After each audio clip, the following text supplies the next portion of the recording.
Buenas noches a todas las personas que nos están viendo. Bonito martes, martes 22 de agosto, 8:30 de la noche y tal como lo prometimos, bien puntuales. Ana, la historiadora, me acompaña. Hola Ana, ¿cómo estás? Bien, gracias. ¿Y tú qué tal? Bien, gracias. Aquí ¿Qué tal mira, tus la gente anda. elecciones? Tras elecciones, sentimiento post elecciones, creo yo. Sí. Sentimiento post elecciones, ¿cómo están? ¿Cómo están ustedes? ¿Qué tal? Qué bueno, qué gusto verlos, ¿cómo se sienten? Yo creo que sí, los ánimos son tanto, ¿cómo diría yo? Es que se siente raro, diría yo. La sensación está. Como diría aquel meme, me la estoy pasando bien raro. Ujú. Creo que sí. Yo comparto el sentimiento, que es como, yo quiero celebrar, quiero emocionarme, quiero sentir, digamos, pero ¿será?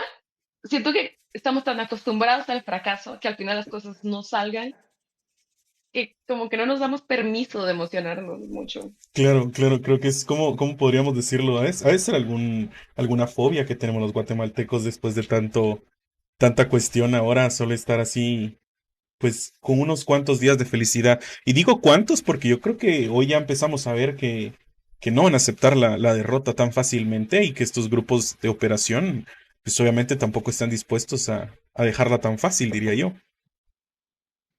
Sí, mira, yo por un momento hasta me extrañó el silencio, ¿sabes? Y dije, es que no puede ser tan bueno, no puede ser tan bueno. Y teníamos razón. O sea, yo creo que el hecho de que AMLO y Bukele se apuraran tanto a dar la felicitación viene un poco de ahí como para legitimar el hecho de que la entrevista de CNN se dé, o sea, que venga este señor de Rincón, independientemente de, de las intenciones, de que es una empresa privada, CNN y todo esto, como que es un intento de ayudarle a legitimar y que lo dejen ser, porque es de esperarse, o sea, y van a estar así 4 meses, falta. O sea, ya nos dimos cuenta que el silencio de Sandra Torres también habla mucho, ese silencio dice mucho. Y el silencio que mantuvo el MP, o sea, hasta ahorita, vamos a pasar 4 meses en esto.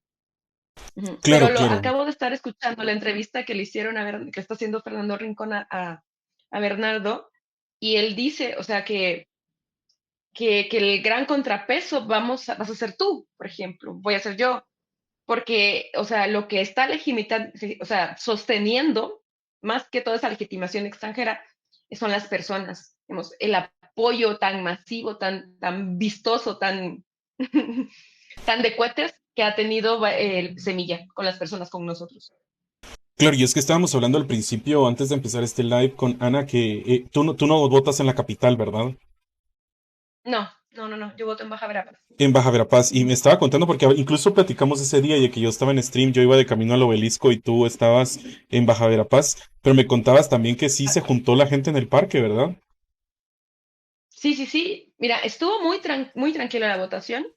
Nosotros fuimos más o menos a las 2 de la tarde, mi mamá, mis hermanos. eh, y todo se sentía muy en paz, muy tranquilo, como muy ordenado y muy limpio. Y en la tarde, más o menos a las 6 de la tarde, nos fuimos al parque.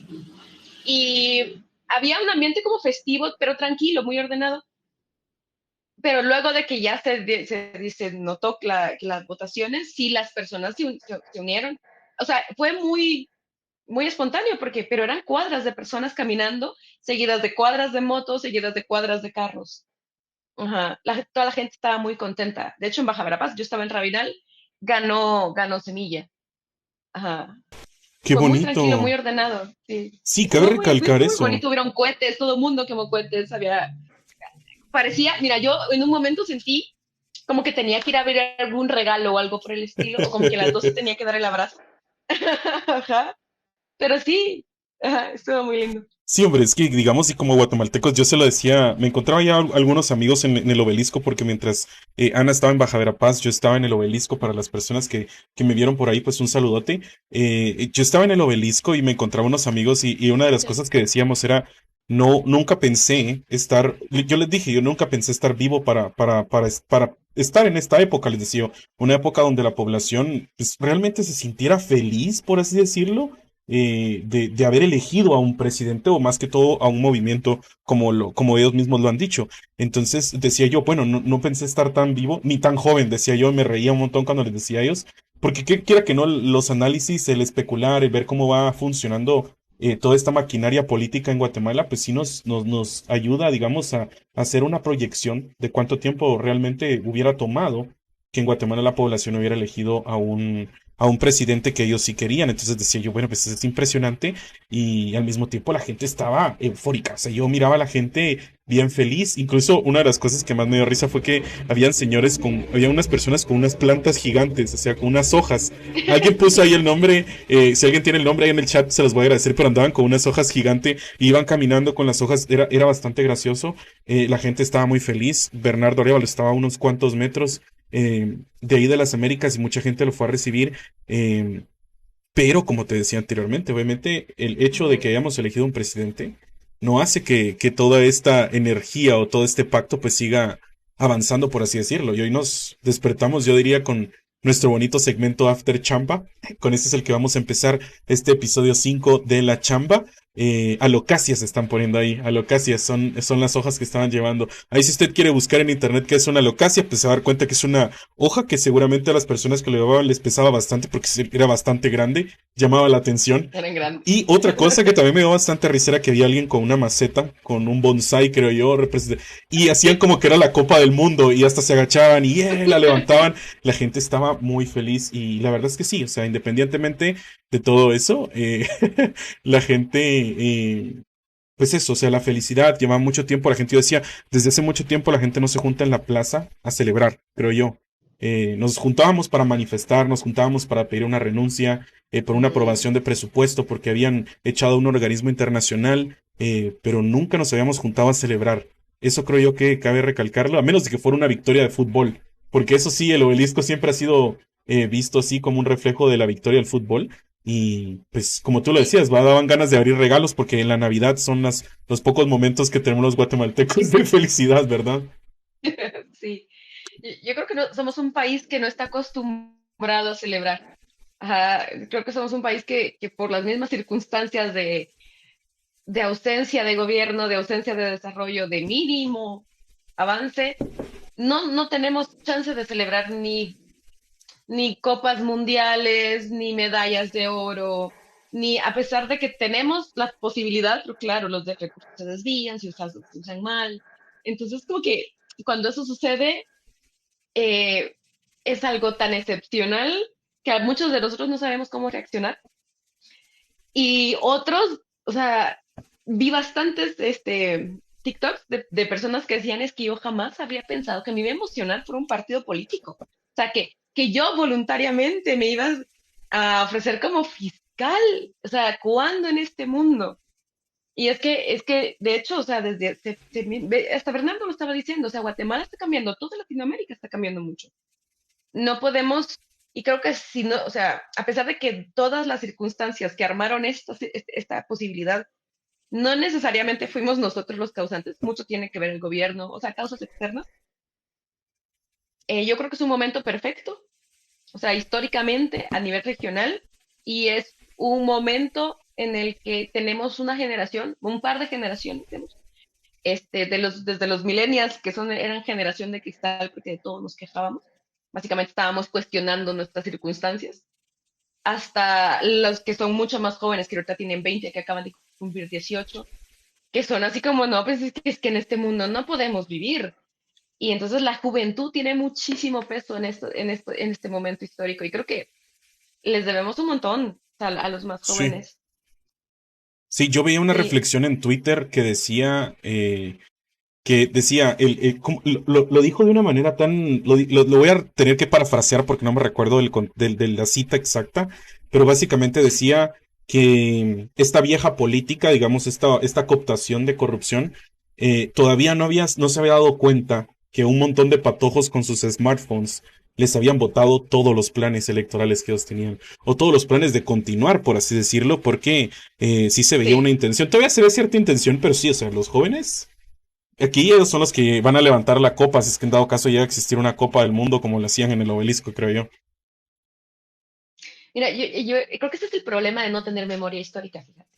Porque los jóvenes usualmente por su misma juventud no necesariamente saben lo importantes que son. O sea, a la primera de que sucede, el partido político habla de los niños. Cuidemos a los niños, salvemos a los niños, protejamos a la juventud. Cuando estamos hablando de adolescentes, de personas más jóvenes, de gente de 17, 18, 19 años, históricamente han sido importantísimos. O sea, la primavera francesa del sé qué, 64, fueron adolescentes que, o sea, decidieron, o sea, que hicieron renunciar a un presidente, que hicieron cambios, lograron cambios gubernamentales. Aquí en Guatemala eran una enorme fuerza política que hacía que los dictadores, que los presidentes temblaran. O sea, llegaron al punto de, o sea, de Peralta el Surdia, de militarizar las escuelas y convertirlos en centros cívicos militares, por lo importante que eran los jóvenes como actores políticos. Ellos lograban cambiar leyes, o sea, modificar circunstancias. Por eso es que los empezaron a desaparecer, por eso se empezaron a convertir en targets eh, en este proceso de la guerra en Guatemala. Entonces, lo que pasa es que no lo saben, porque estamos tan mal educados, nos enseñan cosas que no necesariamente nos ayudan a entender nuestro mundo y nuestra sociedad, que llegan y solo están inconformes porque, claro, o sea, es que el mundo no está para ellos, no está para nadie. Entonces, creo que ahora ya saben, o sea, nos hemos dado cuenta, los no tan jóvenes y los más jóvenes, la capacidad de cambio que tenemos todos, ajá, que nuestra voz, aunque, o sea, hay que estar necios y que estar de Sí, necios sí, sirve. cabal.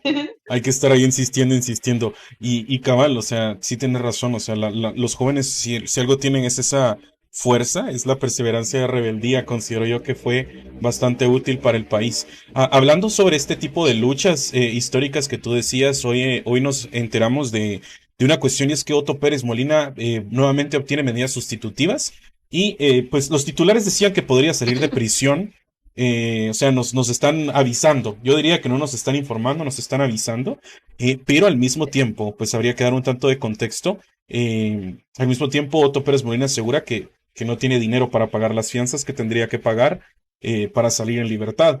Y al mismo tiempo, pues es que no solo de este caso, ¿verdad? Es de donde tendría que pagar. Entonces, no sé si te gustaría que habláramos un poco sobre esta lucha que diría yo podría empezar a tener un cierre o una evolución que empieza desde el 2015 y lo estamos viendo casi 10 años después tener una dirección un tanto diferente. Sí, mira, es súper, o sea, el barco se está hundiendo y las ratas se están hundiendo. Yo creo que están viendo que el asunto va en serio, entonces yo creo que están intentando apurar todos sus procesos para lograr escapar lo más pronto posible, o sea, lograr los procesos de libertad, las sentencias, para poder irse, porque sienten que en este gobierno no van a tener las ventajas, tanto dentro de la cárcel como las ventajas judiciales con el gobierno de Bernardo, ya que están viendo que tiene mucho apoyo internacional, apoyo popular, o sea, que no están logrando. Yo creo que eso es lo que están tratando de hacer. Y bueno, si no tiene recursos, cuando tenemos un sistema que imparte legalidad y no justicia, y que la justicia en un país como el nuestro es un privilegio básicamente, pues qué pena que no le alcance. Claro, y es que también para las personas que no conocen este contexto, porque estamos hablando de que justamente hace 8 años es donde se le da con captura, por así decirlo, a estos dos actores, y todo comienza en el 2013. Yo quería platicar un poquito sobre esto cuando el periódico, un medio de comunicación que actualmente sufre persecución y su director se encuentra bajo prisión, pues publica ciertos detalles de compras millonarias en propiedades que había hecho Roxana Valdetti. Y obviamente fueron adquiridos, en este caso, según la información por Manuel Valdizón, el 2 de noviembre del 2011. Y en ese momento, Roxana Valdetti tenía 5 propiedades y un helicóptero con un valor de 13 millones de dólares cuando lo sumas todo. O sea, 13 millones de dólares en compras. Y pues el periódico es el primer medio en publicar toda esta información. En el 2014, Roxana Valdetti viaja a Italia con sus hijos y en ese viaje la vicepresidenta y su hijo visitaron al Papa Francisco e hizo pública en redes sociales una fotografía. No sé si tú te recuerdas de esa fotografía de Roxana Valdetti en el Vaticano saludando al Papa Francisco. Y inclinada. cabal, estaba inclinada y toda la Ajá. cuestión ahí con una imagen limpia, si ustedes me lo dicen, bastante pulcra. Y obviamente la ciudadanía empieza a enojarse porque estamos hablando de que un año antes habían sacado que la señora había tenido, que tenía 13 millones de dólares en propiedades. Eh, en este caso, una de las cosas que siempre se hablan era qué tan necesario era que Roxana Valdetti hiciera este viaje, o qué tan necesario no que lo hiciera, sino que el Estado, es decir, nuestros impuestos, pagaran este viaje para, digamos lo que decíamos, de dar una imagen y obviamente, Valdetti en ese momento, creería yo que es una de las mechas más importantes, indicó que era más barato viajar a Europa que dentro de Guatemala. Y ahí es donde nace este chiste de, ok, tengo que ir a Petén, pero no me voy a ir en avión porque me saldría mejor irme al Vaticano. Creo yo. Entonces, en ese momento, Roxana Valdetti hace esta afirmación, por así decirla. En noviembre del 2014 de ese mismo año, el periódico vuelve a publicar información sobre Roxana Valdetti y en ese caso, pues publican que aparentemente ella tendría negocios con su secretario privado Juan Carlos Monzón, quien había sido, cabe recalcar, capturado en el 2001 por robar carros a mano armada. Es decir, el secretario privado de Roxana Valdetti era una persona que se dedicaba a robar carros en 2001. Que dejemos que eso nos curta, diría yo, dejemos que eso curta y que vaya diciéndonos qué clase de elecciones tomábamos en 2014. Eh, Obviamente, en ese momento, en 2015, se desmantela la red de contrabando de la línea que eran diferentes sectores de la sociedad, empezaron a realizar manifestaciones pacíficas en la Plaza de la Constitución. Yo creo que ese es el referente de una de las luchas actuales, por así decirlo, más grandes desde 1900, desde la Revolución del 44, diría yo, que no habíamos tenido una movilización así, porque obviamente en el conflicto armado la mayoría de movilizaciones pues no eran pacíficas, no de parte de los manifestantes, sino de parte de la represión que se vivía del gobierno en varias ocasiones. Obviamente esto causó una gran presión para que Roxana Valdetti abandonara la vicepresidencia y a los días, digamos, de la manifestación donde se pidió la renuncia de ella, Juan Carlos Manzón fue acusado de ser la cabecilla de esta banda denominada La Línea. Y obviamente habían más o menos 30.000 personas en la ciudad de Guatemala manifestando en ese momento que Roxana Valdetti abandonara eso. Obviamente al caso de La Línea se le agregan un montón de cosas más, un montón de casos más como negocios con Salvador Estuardo González Álvarez, ligada a procesos por varios delitos, varias cuestiones ahí, también por el fraude de la limpieza del agua de Amatitlán, que no sé si ustedes se recuerdan o tal vez estaban muy jóvenes y Roxana Valdetti está ese típico meme donde Roxana está metiendo la manita al agua de Amatitlán y todavía se la acerca y hace, esto no huele, y decía que nos iba a invitar a todos a una mojarra. A mí me encanta Ana tratando de aguantarse la risa porque ya cuando lo hablamos, cuando lo decimos como que fue hace 8 años, era la fórmula perfecta para que todo saliera mal. Sí, Ajá, sí. Mira, Roxana Valdetti nos dio buenos memes. Eso es sí, una, yo creo que es de las mejores, honestamente.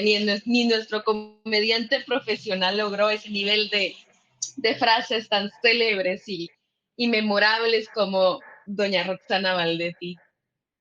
Y fíjate que yo creo que ese gobierno fue como, si no la cúspide, como el inicio, ya íbamos llegando al pináculo de la de esta abertura, este descaro ya de la corrupción.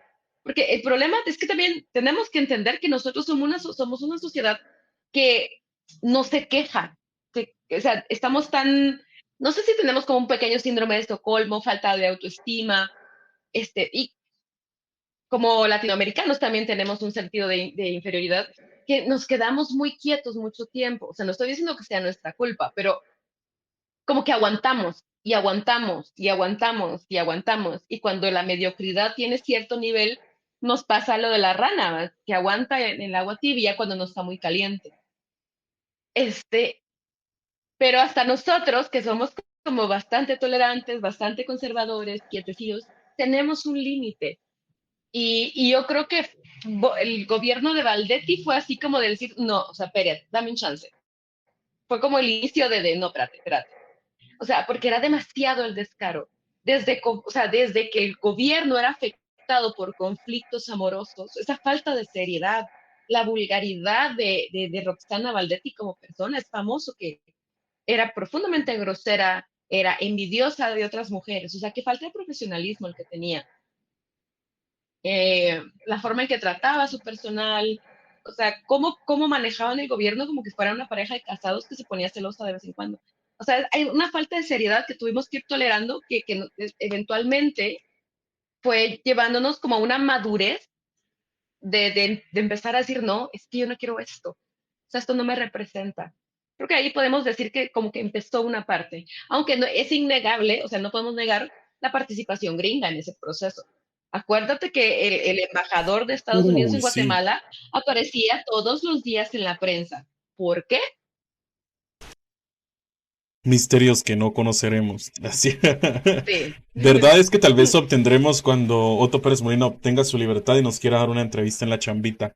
Eh, Bienvenido. Cabal, bienvenido. Otto Pérez Molina tiene los brazos abiertos acá cuando lo necesites. Nada más para hablar, obviamente. Nada más para hablar. Y hablando un Sí. poco sobre Otto Pérez Molina, una de las cosas que más me impresionó a mí de todo este proceso del 2015, obviamente quitando de la ecuación de todos los movimientos y agrupaciones que nacieron hablando sobre este movimiento semilla, también, según lo han indicado ellos, pues surge, digamos, de estas movilizaciones del 2015. Y es que Otto Pérez Molina entrega a Roxana Valdetti como un tributo para decir, ok, cálmense, cálmense, va. Porque la población Sí.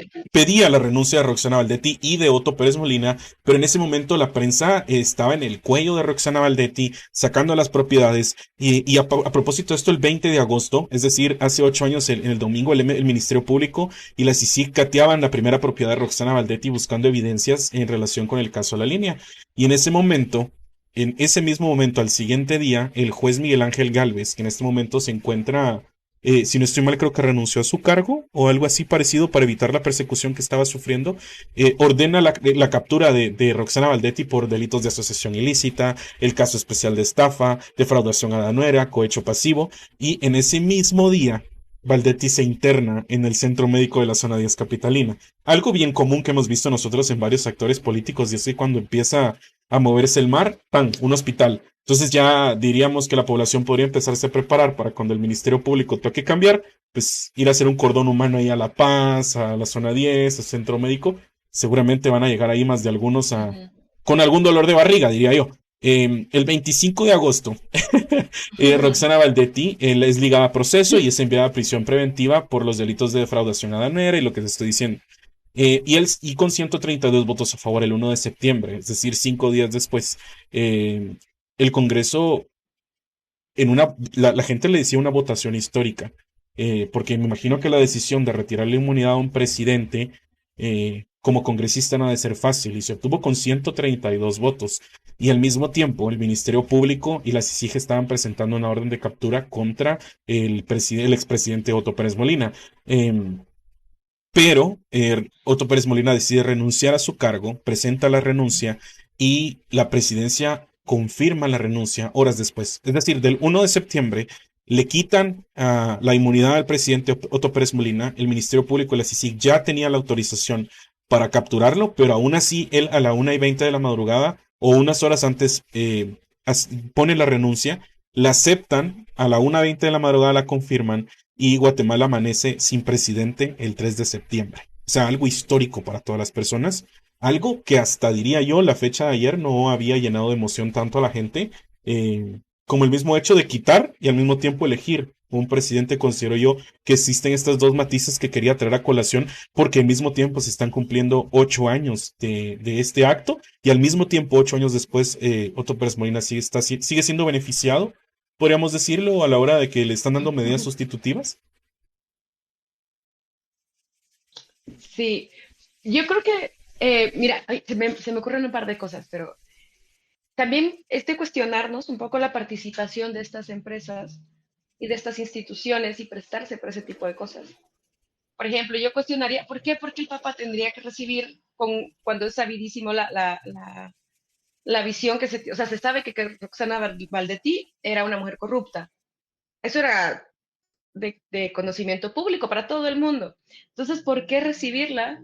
También estas empresas hay que empezar a preguntarnos por qué estos hospitales se prestan para este tipo de juegos y sabemos que en muchos casos está probadísimo que a lo largo de la historia estas internaciones, estas enfermedades son muy, muy, muy oportunas, muy, muy, muy en el momento preciso.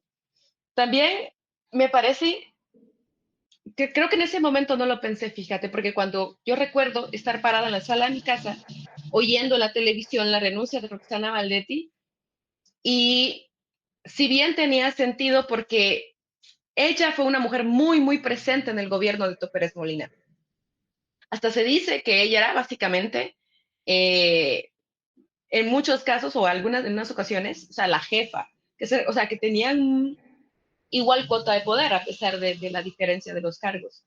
Entonces tenía sentido que en el momento, es que fue demasiado descarado ese gobierno, entre los excesos tanto de la familia Roxana Valdetti, que se burlaba del pueblo de Guatemala también. De acuerdo todavía del video de uno de los hijos tirando dinero, eh, hasta otras circunstancias que fueron como cansando a la gente, y también el problema tenía el gobierno de Otto Pérez Molina con Estados Unidos, las circunstancias políticas que estaban teniendo, las diferencias que estaban teniendo en ese momento. No recuerdo muy bien por qué era, creo que era por la legalización de las drogas. Sí, sí.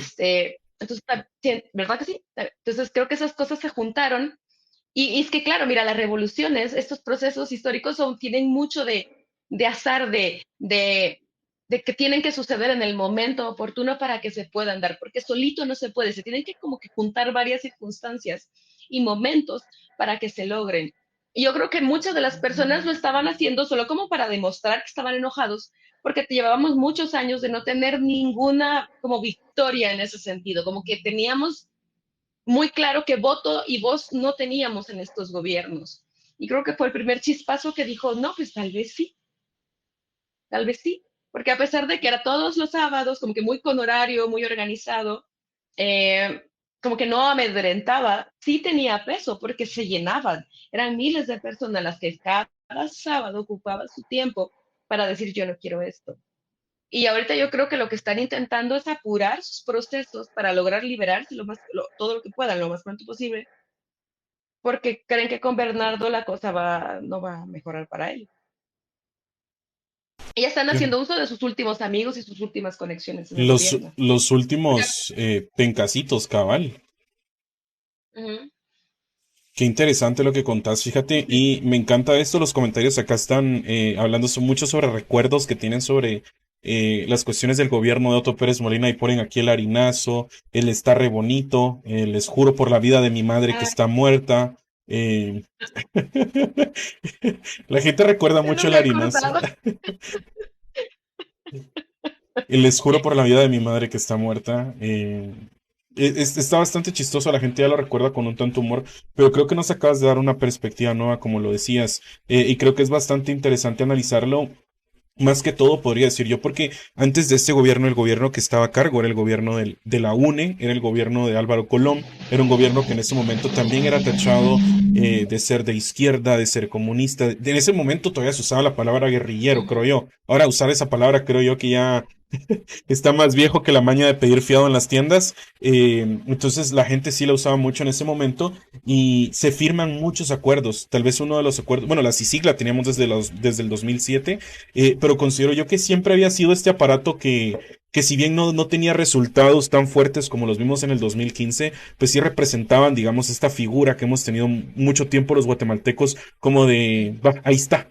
Va, ahí estaba, o sea, está el fin del apoyo internacional, del acuerdo de las agendas con otros países, que somos un gobierno abierto, que somos transparentes, pero nunca se había visto casos, digamos, donde realmente tuvieran una repercusión en todo esto. Porque, digamos, el otro que yo recordaba era el caso de la Operación Pavo Real, donde estaba involucrado el actual presidente Alejandro Yamatei, que al final este caso termina siendo un carpetazo, termina siendo una cuestión que lo deja en libertad. Y yo quería que tal vez nos tomáramos un poco el tiempo, primero, en cerrar el tema de Otto Pérez Molina y Roxana Valdetti, el cual considero yo que no podríamos cerrarlo esta semana porque va a estar presente, si estamos hablando en este caso, pagando, si él tiene que, él dice que él podría tener un beneficio si paga una fianza de 300,000 quetzales, pero al mismo tiempo hay otros lugares donde debe. Porque, digamos, en el caso de la defraudación aduanera a la línea, él tiene una multa de 8 millones de quetzales. O sea, por este caso, que le están diciendo que es el de caso cooptación de Estado, le están dando las medidas sustitutivas, perdón, para que salga bajo una fianza de 300,000 quetzales, pero aparte de eso, él tiene que pagar 8 millones de quetzales por el caso de la línea. Es decir, Otto Pérez Molina desde hace bastante tiempo ha tomado la posición de decir, no tengo dinero, entonces podríamos decir que más o menos por 8 años Otto Pérez Molina supo lo que los guatemaltecos durante 4 años vivimos bajo su gobierno. Es decir, no tener ni siquiera para salir de la casa o de la cárcel, porque diríamos, ese sería el caso de Otto Pérez Molina. Pero sí, como te decía, quería que nos tomáramos un poco el tiempo a hablar un poco sobre la CICIG. Considero que fue un fenómeno bastante importante, no solo en esta materia electoral, sino esa esperanza que tal vez le dio a los guatemaltecos o un chispazo de lo que era realmente vivir en un país que sí perseguía a sus Ujú. corruptos, por así decirlo. Sí, yo creo que la CICIG nos enseña que en los gobiernos tienen que haber instituciones que estén permanentemente enfrentadas, porque si todos son amigos, todos son hermanos, todos son eh, no es posible tener un gobierno sano si no hay un, un claro y permanente escrutinio de una, de un área a otra. Y yo creo que la CICIG sí fue una de las pocas cosas que en ese periodo, de ese momento, que todavía la gente era bastante apática en respecto a la política, sí levantaba pasiones, sí generaba controversias, sí enfrentaba a personas. eh, por el asunto de la extranjería de la CICIG, por el asunto de Tel Maldana, de los personajes que la conformaban, por el asunto de lo que hacían acá. Yo creo que muchos de los guatemaltecos hasta la fecha no entendemos como bien cómo funcionaba, pero todos teníamos como una opinión de sobre ella. Y yo creo que, pero también creo que sentó las bases como para sentir que había una entidad, al menos para muchas personas, que sí estaba como pendiente de hacer escrutinio y como que sentir que tenías un apoyo, algún tipo de respaldo en un país tan corrupto como es, donde todas las instituciones tienen muchos problemas de corrupción. Sí, sí, claro. Y eso era una de las cuestiones que quería que platicáramos, porque, como decíamos, en este caso yo estaba leyendo hoy un estudio que hablaba sobre el International Crisis Group. Decía que confirmaron que el impacto de la CICIG fue tanto que contribuyó no solo en una importante reducción sostenida en la tasa de homicidios en Guatemala, que cayó de 45,1 en 2009 a 26,1 en 2017, y también ayudó a reducir la tasa de impunidad de los crímenes violentos. En ese momento pasaron del 98% en 2008 al 87% en 2016, lo cual tal vez no sonará como mucho, pero en un país como Guatemala, que es altamente violento, podríamos decirlo, y altamente inseguro, son datos bastante fuertes. En este caso también se contribuyó para garantizar mucho el Estado de Derecho, como lo decía mucha gente. En este caso, el 70% de la población en 2017 tenía confianza en la CICIG y un 57,8% en la Fiscalía General del Ministerio Público. A mí me gustaría preguntarle ahora a la gente, porque digamos que el antecesor, digamos la contrapropuesta de la CICIG, de Alejandro Yamatei, es la Comisión Presidencial contra la corrupción que hablamos la otra vez, la semana pasada, que en 3 meses solo había tenido una denuncia, la cual estaba mostrando su eficacia muy fuerte que tenía. En ese momento la gente confiaba mucho, en 2017 confiaba mucho en la CICIG y en el Ministerio Público. ¿Cuántos de ustedes en este momento confían en una comisión presidencial contra la impunidad o la corrupción, y cuántos de ustedes confían en el Ministerio Público? Eh, Estamos viendo tal vez un cambio que hubo, un cambio que vale la pena hablar porque al mismo tiempo fue muy instrumentalizado durante la campaña. Creería yo, muchos candidatos fueron un poco temerosos a la hora de hablar sobre este tema. Y una de las cosas que yo recuerdo mucho es cuando entrevisté a Luis Lam del Partido de Integración Nacional. Estuvo muy chistoso porque él, todo su principio de campaña había sido sobre CICIG. Y cuando yo lo tengo ya en la entrevista, quiero ir mucho a ese tema porque quiero hablar sobre su postura, y yo lo sentí evasivo. Y desde ese punto de la campaña ya no volvió a hablar de CICIG. Se dio cuenta que la población no lo estaba tomando de la mejor manera, que la población lo estaba identificando como el abogado que había sacado a la CICIG, porque lo decimos entre comillas. em, pero digo yo, la gente aún así, también lo vi durante la campaña, y era que exigían el regreso de la Comisión Internacional contra la Impunidad en Guatemala. ¿Cuál es tu perspectiva, digamos, a que tal vez este gobierno, Bernardo Arévalo, no garantizó, por así decirlo, un regreso de la CICIG, pero sí mencionó unos pincelazos que pensaba trabajar con personas que habían estado trabajando en esa época para asesorarse en una lucha contra la corrupción? Mira, yo en ningún momento escuché a Bernardo, además hasta lo que recuerdo, mencionar mucho el tema de la CICIG. Yo creo que, dadas las actuales circunstancias, am, sí creo que es necesario, porque si bien ahora está Bernardo, digamos, y hay más diputados de Semilla y de otros como más independientes, este gobierno va a tener muchísimo con lo cual pelear. Va a haber muchísimas oposición hacia esos gobiernos y tenemos muchísima gente ocupando puestos en todos los niveles de forma corrupta, o sea, que deberían ser investigados por una institución independiente. Ya sería de ver, o sea, si sería la CICIG o otro tipo de institución. Pero a mí sí me parece necesario, porque, o sea, mira lo que tenemos. Tenemos a Curruchiche, tenemos a la Consuelito, tenemos, o sea, estos personajes tan terribles ocupando puestos clave de la gobernabilidad de nuestro país. Entonces, yo creo que sí es necesario que haya algún tipo de ente que esté encargado de investigar. Porque imagínate, ve los números, o sea, la tasa de impunidad llegó a estar al 98%. Eso quiere decir, eso implica la ausencia de justicia. Eso no es un Estado, eso no es un país, eso no es un gobierno. O sea, y ni siquiera que estemos en números buenos, o sea, seguimos estando en números de 70, o sea, solo estamos menos peor. Pero eso quiere decir que no hay un Estado que garantice absolutamente nada. Y si nos podemos a ver tasas de feminicidios, de infanticidios, segurísimo, las tasas siguen estando parejísimas. Porque, o sea, si bien la percepción de inseguridad es menor que hace unos 15, 10 años, o al menos yo lo percibí así, no es que Guatemala sea seguro. Entonces, yo creo que sí es necesario que algo suceda y que se reorganicen, o sea, que se quiten ciertos personajes que no están, que claramente los números dicen que no están trabajando para nuestro país.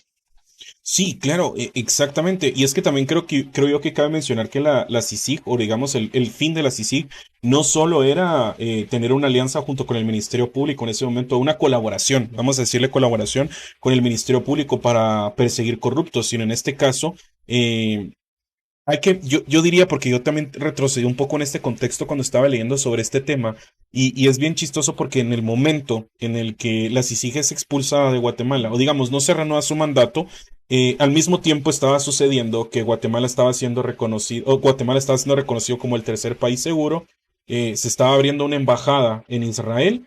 Y se contaba con el apoyo, y Donald Trump estaba pasando a una crisis bastante fuerte en Estados Unidos de un contradiscurso que realmente cuando pasa esta situación en Guatemala, el gobierno de Estados Unidos, que era el que se suponía que tenía más peso en ese tiempo en las decisiones políticas de Guatemala, no muestra interés en tratar de intervenir en esta situación. No sabemos si es por los acuerdos que había tenido en ese momento al haber sido Guatemala firmado como un tercer país seguro. Pero en este caso, estaba leyendo una cosa muy interesante en este informe y es que decía que una de las preocupaciones que se tenían, si en dado caso no existía un órgano, como estamos hablando en este caso, que luche contra la corrupción o las tasas, como decíamos, de asesinatos o las olas de violencia, era eso, que un resurgimiento primero del crimen organizado, el cual vimos cómo creció nuevamente el apoyo del narcotráfico en Guatemala, eh, y la otra era las olas de migrantes y solicitantes de asilo que huían de Guatemala hacia el extranjero. Y cabe mencionar también que de este porcentaje de gente que se va a Estados Unidos, hay un porcentaje bien grande de niños que van a Estados Unidos sin la compañía de sus padres. Y en ese momento era cuando existía la persecución de Donald Trump, donde a los niños los metían en una jaula. No sé si te recuerdas de eso. Eh, y es bastante Sí. triste, ajá, ver, digamos, la evolución que tuvo esto. En ese momento, ellos reconocieron, en este caso, el interés en construir una Guatemala estable y decir que estaban peleando por una cuestión ahí, pero había grupos de poder bastante grandes eliminándolas. Y en ese momento se lograron identificar que habían 200 grupos de la sociedad civil organizados para impedir que la CICIG saliera de Guatemala. Es decir, había cierto interés. Yo ahí es donde planteo un tanto mis dudas y siempre se lo pregunté a los candidatos y era eso. O sea, realmente consideramos que Guatemala tiene la capacidad, tomando en cuenta el contexto en el que se encuentra en el país, de pelear contra la corrupción por sí sola. Es decir, tenemos realmente los aparatos para empezar a luchar contra la corrupción, tomando en cuenta que, como lo decíamos, si en dado caso entra Bernardo Arevalo al gobierno, él me lo dijo a mí en una entrevista, lo primero que va a ser pedir la renuncia de Consuelo Porras. ¿Realmente qué pasaría si Consuelo Porras dice que no? ¿Qué pasaría si Corrochichi dice que no? ¿Está la Corte Suprema de Justicia? Pues sí, sí está ahí, pero ¿hemos visto una Corte Suprema de Justicia actuar? ¿Está la de Constitucionalidad? Sí. ¿A dónde se llevaría entonces? ¿Cuál sería el aparato legal? ¿Cómo se empezaría en ese caso? Y sería suficiente solo el decir, mire, renuncien, por favor. Sálganse, no queremos empezar otra vez esto. Esas son las dudas que planteo. O sea, ¿realmente Guatemala tendrá la fuerza o el aparato judicial? Yo sé que la intención tal vez existe, pero la CICIG fue una pérdida bastante grande, diría yo, por parte de este pacto de corruptos que tal vez que estamos viendo ahora el impacto que lograron tener, digamos.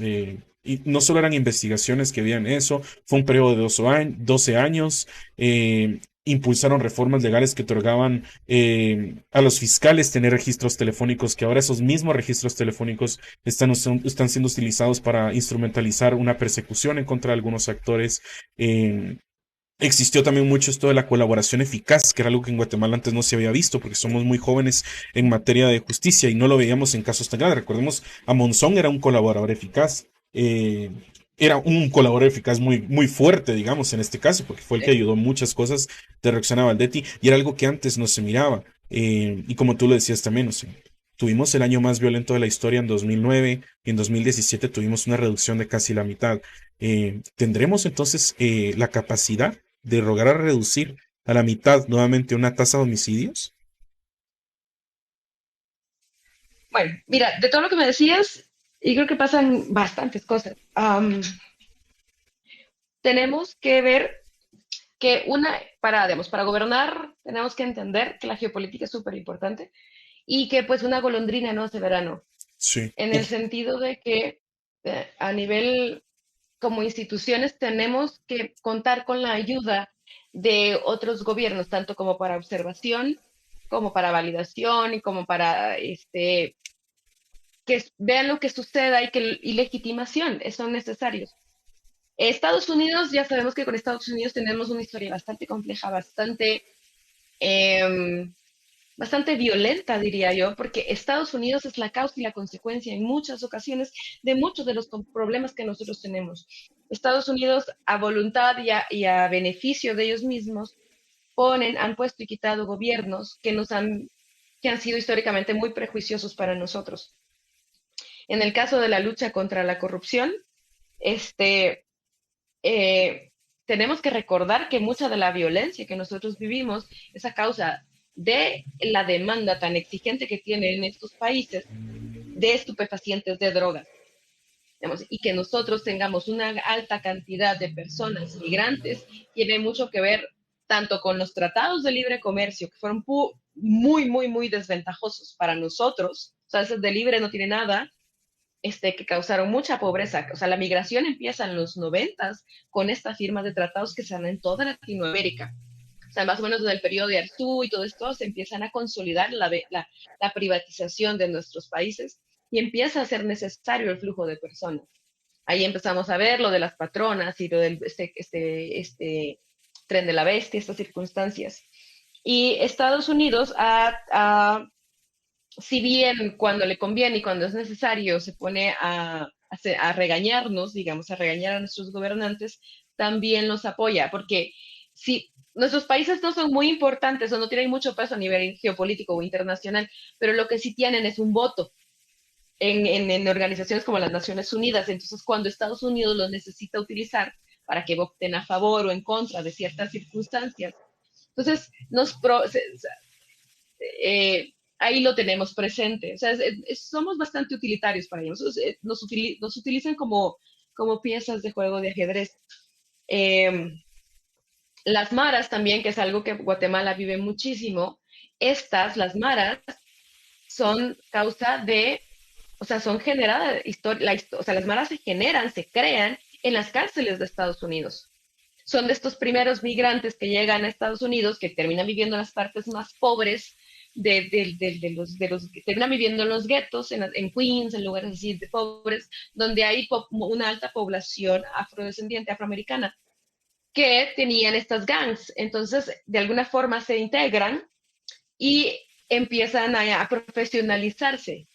Entonces, luego Estados Unidos, en los 90, creo que con Clinton, empieza el proceso de deportación de estas personas a países que todavía, en algunos casos, o sea, que estaban saliendo de guerras civiles, como El Salvador, que terminó su guerra en el 94, si no me equivoco. Entonces llegan estas personas ya profesionalizadas y empiezan a generar estos grupos armados, organizados de violencia que hasta la fecha siguen teniendo consecuencias bien fuertes en nuestros países. Los 2000 para nosotros fueron muy, muy difíciles. ¿Pero a qué se deben? Por el alto consumo de drogas que tienen estos países. Nosotros tenemos la desventaja de quedar en medio de ellos.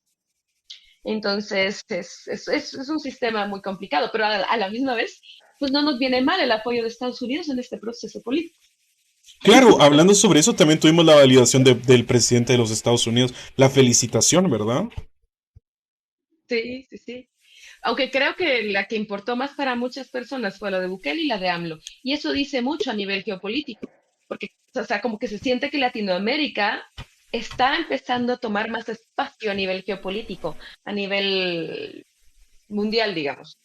Ya no solo es, o sea, ya somos el sur global, pero como que hay una resignificación. Ya no nos ven tan feitos, ¿sabes? Como que ya no nos ven de menos. Cada día más cerca de, ¿cómo era que le decía Álvaro Barazú a la zona uno? La Francia, o ¿cómo era la que le decían a Guatemala? ¿Te recuerdas de eso? Que le decían el París de Centroamérica o algo así. Ay, sí. A la tacita de plata, a la París de La Centroamérica, París de Centroamérica era el plan de Álvaro Arzú. sí. ¿Sabes cómo? Sí, a mí me molesta muchísimo estas comparaciones, ¿sabes? Creo que ese Sí, es el asunto de esta clase social guatemalteca que históricamente ha tenido el control del país, o al menos muchos de sus recursos.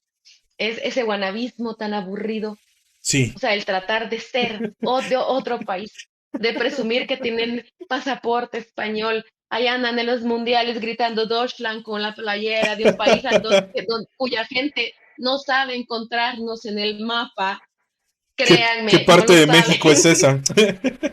Exactamente. ¿Cuántos ferries tienes que tomar para llegar hasta allá? Pregunta real.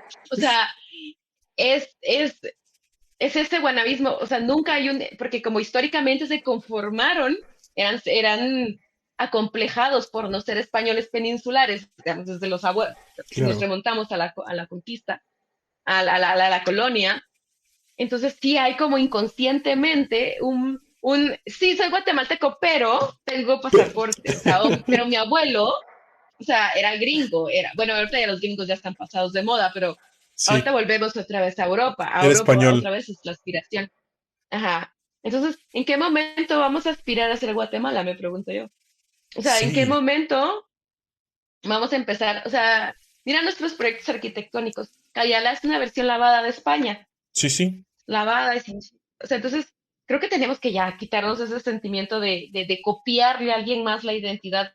Qué pereza. O sea, qué aburrimiento, qué falta de creatividad. mm, Cuando en realidad no somos un país de gente que no sea creativa, que históricamente no sí. hayamos tenido los recursos para o sea, poder hacer uso de nuestra creatividad es otra cosa. Pero sí, Vamos a parar siendo qué como, pereza. como Las Vegas, que tienen hoteles con... ¿Te has dado Ajá, cuenta? la versión chafa de algo más. Ay, no. Sí, es cierto. Aquí Y alguien es que puso un cuando comentario. Ajá. copias, no, o sea, se nota. Sí se nota cuando la gente es copiona. Hablando sobre eso, la gente puso, alguien puso en los comentarios acá que somos la París de Centroamérica y la Venecia cuando llueve. Dice acá, somos la Venecia cuando llueve.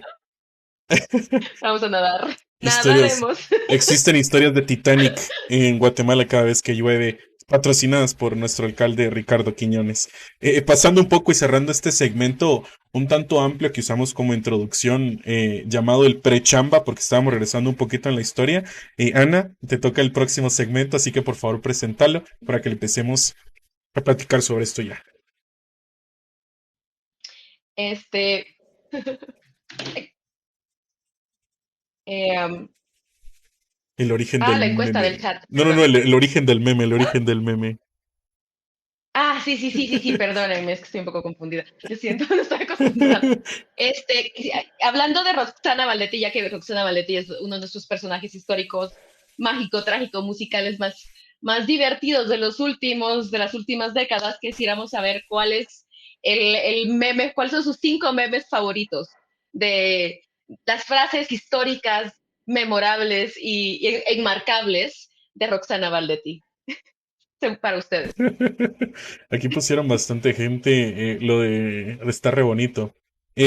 Vamos a ver, para mientras lo que empiezan a responder, pues les quería agradecer a todos los que están conectados acá. Recuérdense que en este momento seguimos usando la cuenta de Siempre Incómodo y de Julio Galindo para poder llevarle a ustedes este programa de lunes a jueves de 8:30 a 10 de la noche, pero nuestra intención es mudarnos a nuestra casa, lachamba.gt. Así que si ustedes podrían por favor ir a seguir nuestras cuentas como lachamba.gt en todas las redes sociales, estamos en TikTok, en Instagram, en Twitter, estamos en YouTube también como lachamba.gt, y así podemos llegar a esos 1,000 seguidores que necesitamos para empezar a esos lives ahí desde la casa. Nos están poniendo está Fisiquín o no está Fisiquín, está Fisiquín o no está Fisiquín. Yo te Ese es decía uno de que mis favoritos. el Fisiquín es uno de los favoritos. Yo te decía que si podíamos explicar el memecillo este de por qué durante estas elecciones sonó tanto los 40 millones de quetzales de Sandra. El origen de ese meme de los 40 millones de quetzales de Sandra. No sé si te recuerdas de eso. De la conversación De de la, Gustavo Alejo. de la conversación de Gustavo Alejos. Es que muy poca gente conoce por qué a Sandra Torres se le decía eso, pero sí están poniendo aquí los popodrilos. Lo juro por mi madre. Ah, sí. Yo creo que lo juro por mi madre que está muerta. Para mí va llegando el primero. Sí, el está Sí. fisiquín y el les juro por mi madre, les juro por la vida de mi madre, que está muerto, creo yo que es uno de los más, de los más recordables de Roxana Valdetti. Es que en el harinazo no hubo ninguna reacción, no pero sí existió el meme, o Mm, sea, es parte del Guatemalan Core, dirían por ahí. sí. El harinazo, Ajá, sí, creo sí, que sí. fue visualmente el más memorable. Sí, claro, Ajá, claro. El harinazo, sí. sí, es que cuánta gente primero, cuánta gente conocería, porque es que estas chicas, estas fueron unas chicas, tuvieron que planearlo, o sea, no fue como, ay, mira, nos levantamos un día y Ana, mira, acompáñame a tirarle harina a la vicepresidente de Guatemala. Fue un acto planeado, era un mensaje que se quería dar. eh, Querían empanizar a Roxana Valdetti. Ellos lo que querían era tirarle por eso que decías, ¿verdad? Lo de las drogas, me imagino yo que fue, o porque simplemente les caía mal Roxana Valdetti, pero me hizo recordar mucho uno de los casos más controversiales en Estados Unidos, y voy a investigar un tanto sobre eso. Mientras tanto, no sé si me puedes ayudar a ver los comentarios porque quiero mucho hacer esta referencia. Sí. El agüita mágica, el agua de Matitlán. Sí, mira, yo no sé. Mira, yo creo que uno de los asuntos del gobierno de Roxana Valdetti es que Roxana Valdetti ocupó mucho espacio en el gobierno. Algunas personas también incluso me dijeron que sin Roxana Valdetti, Otto Pérez Molina, como que hubiera sido un poco diferente su gobierno. Pero indudablemente creo que lo del harinazo tiene mucho de, era un statement político. O sea, ellas no estaban, o sea, aliadas a nada, o sea, a mí me pareció que eran como personas individuales que querían hacer algo, o sea, demostrarle algo, porque yo creo que en ese momento, yo creo que las redes sociales no las teníamos tan bien organizadas, era difícil mostrar tu descontento al poder, al gobierno. Sí, es cierto, tienes mucha razón. Bueno, no encontré el caso, pero lo vi en un documental que hablaba un tanto sobre la historia, de la historia sobre cómo la población de Estados Unidos comenzó el movimiento hippie y al mismo tiempo a ser un tanto más liberal de mente. Y me recuerdo mucho de este documental porque hubo un acto también así. Esta era una candidata a alcalde, si no estoy mal, alcalde le diría yo acá, aunque no conozco el término en Estados Unidos, pero era una persona Ujú. que tenía un discurso muy en contra de derechos humanos, de la comunidad LGBTIQ+, era muy pro vida, algo así como lo que estamos acostumbrados a ver aquí en Guatemala, pero la Ujú. señora abiertamente era muy homofóbica a la hora de hablar, digamos, a la hora de dar sus declaraciones. Y dentro de su equipo de maquillistas, cabe mencionar que la mayoría de ellos eran de la comunidad LGBTIQ+. Entonces, eran los maquillistas de ella, y al parecer la pareja de uno de estos maquillistas logra entrar a uno de los meetings que ella está dando y se le deja ir con todo con un pastel en la cara a la candidata. le tira el pastel Ujú. y casualmente ese día, como que ya estaban puesto de acuerdo, renuncia todo el equipo de maquillistas de ella y aparentemente la señora dependía mucho de los maquistas, porque no es como que, como cuando uno se arregla, digamos, va. No es como que te vas a arreglar, te vas Ujú. a medio peinar y vas a salir en la tele. O sea, tiene que haber un equipo que te está maquillando. Renuncia todo el equipo. La señora empieza a buscar nuevos equipos y la gente ya había hecho un complot para que no hubiera ningún maquillista en Nueva York que quisiera trabajar con ella. Entonces, el resto de su campaña, veías a la señora pues un tanto descompuesta a la hora de arreglarse, pues obviamente no se arreglaba como un maquillista profesional lo haría, y esto termina de sabotear, digamos, la candidatura. Yo consideraría que tiene mucha relación al mismo tiempo o sea, digamos, tal vez no relación de que Roxana Valdez era una persona pro vida, sino digamos el mensaje o la carga política que tuvo el haber tirado el harinazo. Mucha gente ahora lo ve como un acto ahí un tanto político rebelde incitando a la sedición, pero en el momento me recuerdo que hasta hubo un candidato de líder, si no estoy mal, de Valdizón, que salió riéndose de la situación y hasta se tiró harina en la cara. Y hay un meme del señor tirándose así harina en la cara porque teníamos también un congreso bien chistoso. Todavía tenemos, pero en ese momento era un poco más memeable porque lo único que teníamos no era en internet, sino era en la televisión y salía en la televisión el candidato del líder tirándose harina en la cara. Ahí diciendo así como, es que no es para tanto, ¿verdad? Porque hubo una persecución bastante fuerte contra las chicas Ujú. que hicieron esto, obviamente. Sí, sí, sí. Eso demuestra mucho la calidad de nuestros políticos y de nuestros aspirantes a políticos que teníamos en este momento. Bueno, que aún tenemos, la verdad, no es que no es que eso haya mejorado mucho. Eh, sí, mira, es que hay actos, bueno, se dice que todo acto es un acto político. Y hay cosas, digamos, a lo largo de historia de muchas revoluciones puedes ver que hay actos singulares que como que marcan una pauta. Y este creo que en el gobierno de Valdetti fue bastante importante, porque no todo acto político implica atentar contra la vida de la otra persona. Solo es como una demostración de no me estás gustando. O sea, hay actos, hay personas que cometen actos como mucho más intensos, mucho más violentos. Por ejemplo, se me ocurre Mohamed Ouazizi, que empezaron la primavera esta árabe, que eso empezó a suceder en el 2006, 2009, que empezaron todos estos procesos para intentar quitarse sus dictadores, todos estos países, que él se inmoló, se prendió fuego, era un vendedor de fruta, que tanta extorsión que tenía, que no como, lo hizo como un acto desesperado, pero no todos los actos que inician movimientos revoluciones o que empiezan a despertar a las personas tienen que ser tan inmensos, tan violentos, tan groseros. Y algo tan simple como un pastel, como un boicot de un grupo de maquillistas, puede tener repercusiones a largo plazo. Son como que la piedra, como la primera quebradura del dique, donde empieza a gotear el agua. Es la ardillita Ajá. Y de sí, la era de esta, hielo. Es la ardillita de la era del ajá, hielo metiendo ajá, la nuez en el hielo. exactamente, sí, ajá, es que tiene que haber alguien, o sea, las cosas empiezan a cambiar a partir de una persona. Cuando empieza uno, es posible que los primeros caigan porque pues, una primavera no, o sea, una golondrina no hace el verano. O sea, se necesita participación masiva en estas circunstancias. Pero eso no significa que la acción individual, la demostración de protesta no violenta, o menos no atentando a la vida del otro, no es importante.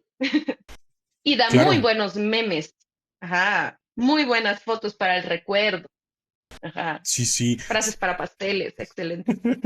Sabes que estaba buscando datos curiosos porque dije, ok, yo sé que Ana es la experta en historia acá, pero yo quería tener uno para ti hoy. Y yo creo que ya lo vas a saber, pero me impresionó cuando lo vi porque estaba buscando exactamente esto de lo que hablábamos, o sea, las frases célebres o datos ahí medios curiosillos de presidentes o expresidentes, porque incluso lo pusieron aquí, digamos, la frase de Yamatei de discúlpeme, Harry Potter no existe, o Jimmy Morales diciendo a Galileo Galilei le dijeron que la Tierra no se mueve, o algo así, o sea, estas cuestiones ahí las vamos a ir platicando un poquito más, pero yo encontré, y no sé si tú sabías, que una de las anécdotas que más recordaba la gente del periodo de Jorge Ubico era que cada 10 de noviembre las personas hacían cola en la Sexta Avenida y Quinta Calle en el centro de la ciudad y dice que la cola le daba vueltas a la manzana porque era una tradición de este señor que era un dictador darle la mano para su cumpleaños. Y era casi que era obligatorio. O sea, es como que si usted es de una institución pública o trabaja para el sector público o es cualquier cuestión, cada 10 de noviembre tenía que hacer una cola en la Sexta Avenida eh, para que darle la mano a Jorge Ubico y decirle feliz cumpleaños. O sea, algo, no sé, o sea, yo incluso lo veía también cuando estamos relacionando este statement, el statement político que decíamos, el mensaje político, qué fuerza tenía, o sea, que la población se viera obligada. ¿Qué ego tenés? Primero, empezando por ahí. ¿Qué ego tenés para que hagas que toda la población amanezca un 10 de noviembre, pague pasaje, que nunca ha sido barato en la historia de Guatemala?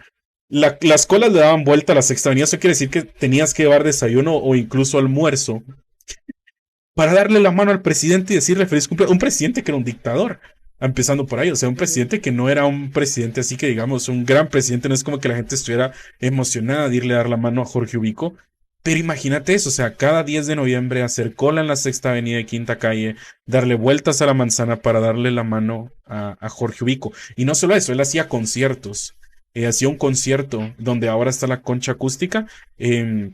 Tocaban marimba y una orquesta sinfónica y toda esta cuestión, pero durante su régimen, imagínate, fue un régimen un tanto largo, o sea, me imagino que hubo bastante gente que tuvo que hacer cola varias veces para darle la mano a Jorge Ubico.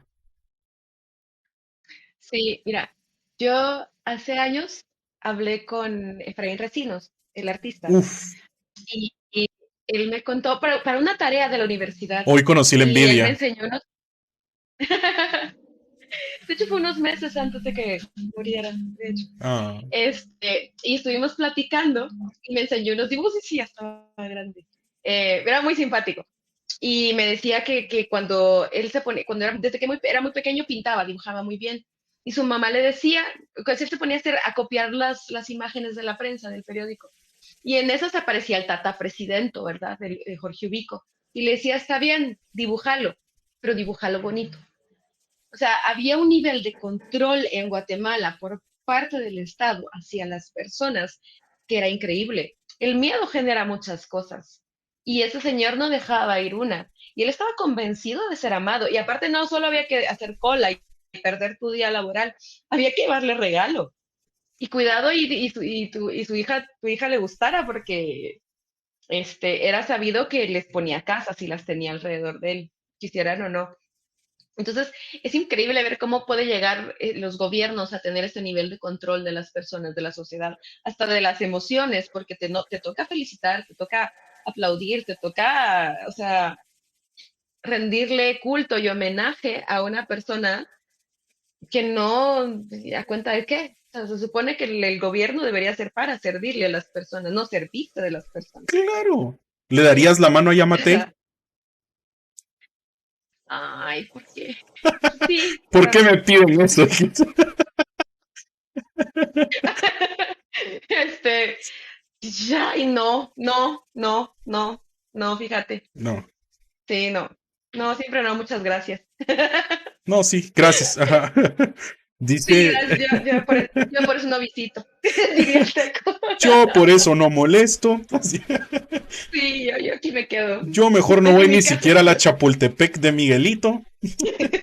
No quiero, pero ¿sabes qué? Y esa historia la voy a contar porque yo la he contado ya anteriormente y creo que con eso vamos a terminar el origen del meme. Eh, y es que yo a Yamatei le di un abrazo cuando era niño.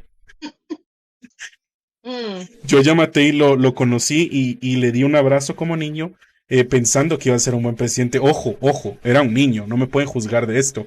Los niños votaron por Mulet. Si usted me quiere echar en cara que lo de haber abrazado a Yamatei, en estas elecciones los niños votaron por Mulet, lo cual me parece uno de los chistes más grandes de la historia guatemalteca y considero que por no lo Dios hemos hablado santo. lo suficiente. Creo que no lo hemos hablado lo suficiente. Yo no sabía eso. No lo sabía. ¿Es en serio? Sí, Los niños votaron por Mulet. las elecciones infantiles las ganó Edmond Mulet. Es que, ay, no, mira, Guatemala es un país de realismo mágico. Guatemala es Macondo. Y o sea, Sí, en Guatemala hay que señalar las cosas para nombrarlas. No sé, es como un país lleno de contrastes. Habría que preguntarse por qué fue tan popular con los sí, niños. Cuando sí. tiene una, o sea, físicamente no es una persona que parezca ah, como afable o como un abuelito, no da esa impresión. No, Pero claro. Me resulta muy irónico, muy, muy irónico. Es como si los niños perdidos de Peter Pan hicieran una revolución contra Peter Pan y votaran por Garfio para que los cuidara. Eso creo que es el equivalente. Ajá, sí, sí.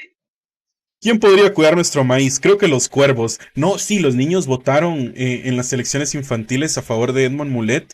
Entonces, esta historia, y sí, yo abracé a Yamatei cuando él acaba de hacerlo la operación Paureal, todavía no le había caído la CICIG. Llegó a la feria, Nadie. es algo muy tradicional, de cada 4 años todos los candidatos van a la feria. Y pues a Yamatei iba a la feria, y una de las cosas que más me impresionaba, yo lo contaba, era que no llevaba seguridad.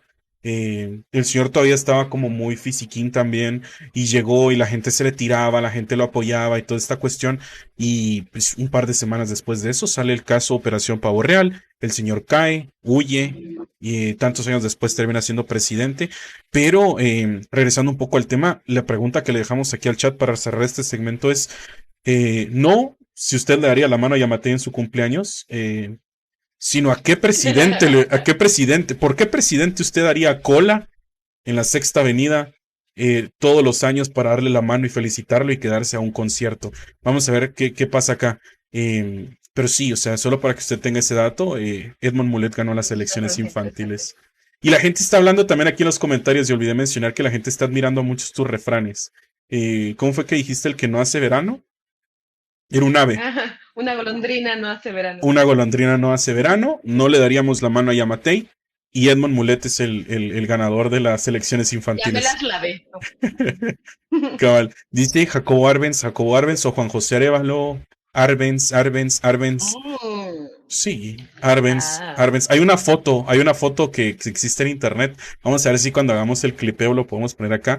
Pero hay una foto de Arevalo, creo que con Arbenz, y no me acuerdo si. Ay, no, vamos a buscar mejor, no quiero decir mentiras, porque capaz lo ando mezclando todo. Pero hay una fotografía donde está, creo yo, Arevalo y Arbenz platicando.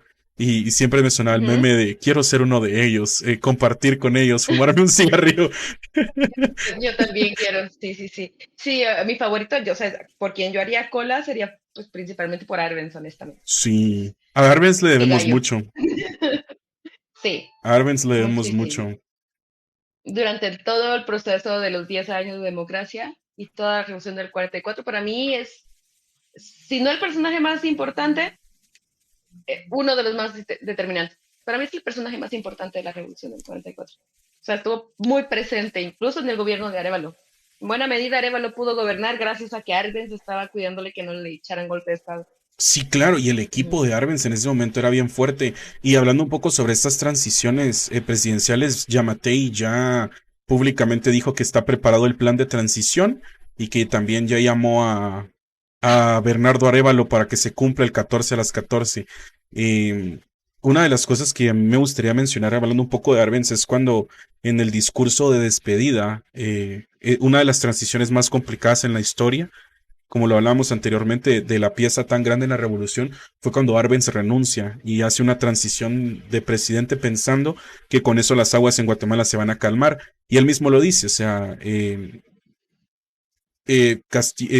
Castillo Armas había tomado el poder en ese momento, si no estoy mal, pero él deja al coronel Carlos Enrique Díaz, que era el jefe de las Fuerzas Armadas de la ujú, República, y Arbenz se va de Guatemala, y eso es un poco triste. Arbenz se va de Guatemala confiando de que Carlos Enrique Díaz tenía y podía garantizar la democracia en Guatemala y que todas las conquistas sociales de la revolución pues se iban a poder mantener, y él también tenía la esperanza de que al él salir del país, los Estados Unidos iban a quedarse tranquilos con Carlos Enrique Díaz, eh, iban a tolerar, digamos, un gobierno, ya no iba a ser un gobierno de izquierda, como decían, sino con una tendencia. Pero a los días, ujú. Carlos Enrique Díaz renuncia. La presión era tanto por parte de Estados Unidos que renuncia y le dan, en este caso, la presidencia a Carlos Castillo Armas, que venía a liderar. O sea, yo me recuerdo que incluso esta operación es un tanto interesante leer. Si ustedes la pueden leer en algún momento, cómo es que Castillo Armas termina en el poder, porque empieza con un grupo armado un bien pequeño. eh, y le echan penca, o sea, le echan penca, le ganan, ya no se veía por ningún lado cómo Castillo Armas iba a llegar al poder hasta que Estados Unidos amenaza en atacar Guatemala y nosotros no teníamos la capacidad de defendernos. Y es donde Arbenz pues tiene que Ya. tomar la decisión más triste en toda la historia y es ceder. Y es algo que no considero yo que no deberíamos de olvidar. Esa, ¿cómo podríamos decirlo?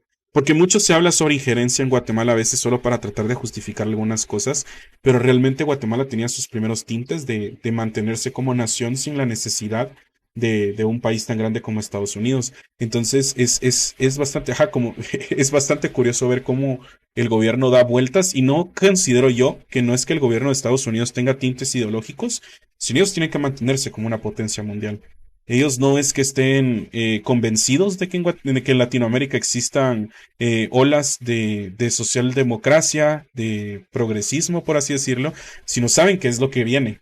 Saben que es la ola que está creciendo en Latinoamérica y saben al mismo tiempo que no hay vías de cómo ir en contra de diría yo. Es algo que también estamos viendo a nivel latinoamericano como algo histórico. Me recuerdo que Gloria Álvarez enseñaba en un TikTok un mapa que decía, ve este punto azul abajo de México y solo era Guatemala en color azul. Pues ahora va a estar manchado de rojo de comunismo o algo así dice. Me recuerda mucho este mapa que ponía la CICIG en la CICIG, el CACIF en sus presentaciones, que ponía que todos los países eran rojos porque ya todos eran rojos comunistas. Es bastante curioso hablar sobre esto a nivel latinoamericano y cómo Estados Unidos, que se mantiene tratando de sobrevivir, ser una potencia, tener que aceptar, digamos, estas ideologías que nunca han ido a favor de un gobierno como el de Estados Unidos. No, en absoluto. Mira, hablando de Arbenz, yo creo que Arbenz, yo creo que estaba muy consciente de sus circunstancias históricas. Eh, Creo que ya lo hablamos la vez pasada, pero la revolución del 44 es una revolución que estuvo muy solita, rodeada de dictaduras, con Estados Unidos en contra de nosotros. Y él no era un hombre nada tonto, él sabía de su posición en el mundo. O sea, teníamos un ejército o sea, de risa, mínimo, y no era un hombre tonto. O sea, ve la guerra en ese momento, del 50 al 53 se dio la guerra de Corea. Y hay una razón por la cual Corea del Norte odia tanto a Estados Unidos, porque Corea, o sea, destruyeron como el 80% del país, murió como el 70% de la población. Entonces, Arbenz no era ningún idiota, él estaba consciente del riesgo que teníamos. O sea, si Estados Unidos se hubiera decidido, si hubiera tenido sentido que era necesario, hubiera podido arrasar literalmente, no metafóricamente, con nuestro paísito de ¿qué? 2 millones de habitantes, frente a un país, creo que en ese momento tenía como 300 millones de habitantes, una cosa así. Entonces, era puro sentido común. Claro, Carlos Enrique Díaz, o sea, si Arbenz, si hubiera sido alguien que hubiera levantado oposición, o sea, resistencia hacia la injerencia gringa y todo esto, debió haber sido con Arbenz a la cabeza. Carlos Enrique Díaz, ¿quién era? Sí, sí, sí. Entonces, si habían dudas de su liderazgo y cosas así. Entonces, como Carlos, o sea, si hubiera sido Carlos Enrique Díaz, su mejor opción era también irse del gobierno, porque Estados Unidos se hubiera encargado de él. Y Castillo Armas era el tonto útil más cercano, más práctico y más manipulable que encontraron. No es que fuera un líder, o sea, sí hacía sus intentonas, pero hasta los mismos militares encargados del proyecto y gente de la CIA dicen, ¿en serio? ¿Este va a ser? ¿Este? ¿Seguros? O sea, les parecía como un papanatas. Y claro, eventualmente se desistieron del personaje. Muchos políticos no comprenden a veces que para ciertas personas, porque hay de poder a poder, hay de jerarquías a jerarquías, incluso o sea, dentro de los estados. Y los políticos son bastante desechables, son bastante Sí. intercambiables, son ponibles, quitables, olvidables. Qué interesante, gracias Ana. Mucha gente acá está agradeciendo en los comentarios. Por ejemplo, Mar González dice, Ana, saludos, creo que tus aportes son muy buenos. La gente está muy impresionada con Gracias. esto y la verdad es que sí. Recuérdese usted que somos 4 creadores de contenido, los cuales nos estamos uniendo. Todos jugamos un papel fundamental acá, aunque pareciera que yo solo hago los chistes. Ana da los datos interesantes, yo trato de darle el humor a todo esto. Galindo se echa el humor los miércoles y perdón, los lunes y los miércoles, junto con Quetza y Que- nosotros nosotros estamos martes y jueves, es decir, de lunes a jueves usted tiene información en la chamba asegurada de 8:30 p.m. a 10 de la noche y recuérdese por favor seguirnos en nuestro canal lachamba.gt, que es allá donde nos queremos mudar y queremos tener ya 1,000 personas aseguradas para empezar la conquista de Islandia, como empezamos en este primer programa, algo que no hemos Exactamente, mencionado antes. sí, Entonces, hablando un para poco pelear con sobre esto, canguros. una de las cosas que yo cabal para pelear con canguros eventualmente, ahora que vamos a ser uruguayos, Sí, dirían. Una de las cosas que sí, yo quería recalcar y es que hace poco me invitaron a, bueno, no hace poco, ya hace como un mesecito, a la presentación de los primeros 100 días de gobierno de Arévalo, Juan José, iba a decir ahorita, de Bernardo Arévalo. Y me parece un documento un tanto interesante que me gustaría que todas las personas se tomaran el tiempo de leer, ya que este documento lo que nos estará dando a nosotros es una guía de realmente de lo que podría suceder. Para que usted lo pueda tomar en cuenta, ellos indican que desde el primer día, o sea, desde el primer día de gobierno, van a haber, digamos, ciertas acciones que podrían garantizarnos, lo cual considero yo que está lleno de esperanza, no digamos de algo que podría ser mentira, sino de esperanza porque todos los gobiernos quieren empezar a trabajar desde el primer día, pero, cabe recalcar acá, la agenda es súper apretada, hay un montón de trabajo, hay un montón de cosas ahí que podrían llegar a retrasarlo, esperamos que no, pero si en dado caso no se retrasara el martes 23 de abril del otro año, usted podría venir y agarrar este documento y decir, se cumplió todo lo que nos ofrecieron. Como primer punto, me parece bastante interesante, ya que hablamos en contexto de corrupción, van a presentar denuncias de casos de corrupción identificados y documentos por la Comisión de Vigilancia Anticorrupción. Creo que así se va a llamar la nueva comisión que va a estar luchando contra la corrupción de este gobierno, la Comisión de Vigilancia Anticorrupción, para que usted se empiece a familiarizar con este término. Pero el primer paso, como ellos lo dicen, el primer paso, digamos, va a ser, está por 4 puntos y es salvar a Guatemala urgentemente de la corrupción. El segundo es el rescate de la economía. El tercero es construir un gobierno que sí esté presente. El cuarto es frenar la delincuencia. Son 4 puntos, 4 puntos así. Uno de los que más me llama la atención a mí es el combate al contrabando, el plan contra la violencia hacia las mujeres, el control de las cárceles, eh, control de crimen con prevención, las extorsiones desde las cárceles son buenísimas porque considero que la prioridad de Guatemala tiene que ser la seguridad. Pero había una que me llamaba mucho la atención y yo lo decía el otro día. Las personas que necesitamos acceso a medicamento diariamente, por así decirlo, sabemos el gasto que representa y también ellos dicen que va a haber un acceso a medicamentos y farmacias públicas. Porque supuestamente están diseñando un mecanismo que va a ayudar a que el Estado pueda adquirir medicinas para abastecer hospitales y farmacias públicas a precios accesibles. Guatemala tiene un serio problema con el medicamento y es tres veces más caro de lo que realmente sería, y al mismo tiempo esto se va a acompañar de una rebaja al costo de luz eléctrica. Son dos cuestiones que, si vienen acompañadas de seguridad, diría yo, estarían causando una gran bomba en lo que podría cambiar la forma en la que Guatemala está. Porque digamos, ¿gastas cuánto, digamos, si necesitas medicamento? Alguien que sufre de diabetes y necesita insulina y tristemente tal vez no la obtiene por medio del IX, son ¿qué? 140 quetzales, 300, 140 que estoy diciendo, son como 300 quetzales por un bote de insulina, si no estoy mal, que tienen que usar cada 2 semanas, cada semana. Al mismo tiempo los costos de energía eléctrica. Yo quiero saber cuál es tu percepción ante, digamos, un plan que promete rescatar o cambiar Guatemala con cosas tan estructurales en sus primeros 100 días. mira, yo creo que no sé si será posible lograr estos avances tan enormes en materia de algo tan complicado como la salud, digamos, porque las farmacéuticas, los contratos, la forma en que se maneja la salud es muy similar a una mafia. Y, o sea, para muchos guatemaltecos, que alguien de tu familia se enferme es sinónimo de irte a la quiebra. Y eso habla muy mal de cómo se está manejando la salud. Porque, ¿cómo es posible que un médico, o sea, que la salud no debería ser un privilegio? O sea, si la salud es un privilegio, algo se está haciendo mal dentro del Estado. Pero la forma en que manejan los negocios, las farmacéuticas, es una forma muy difícil. O sea, yo no sé qué tan fácil va a ser para Bernardo reorganizar esto. Y lo tengo claro porque lo ha mencionado varias veces. Una de las primeras cosas que dice cada vez que se le pregunta sobre su plan de gobierno, que el medicamento está 500 veces sobrepreciado en muchos casos.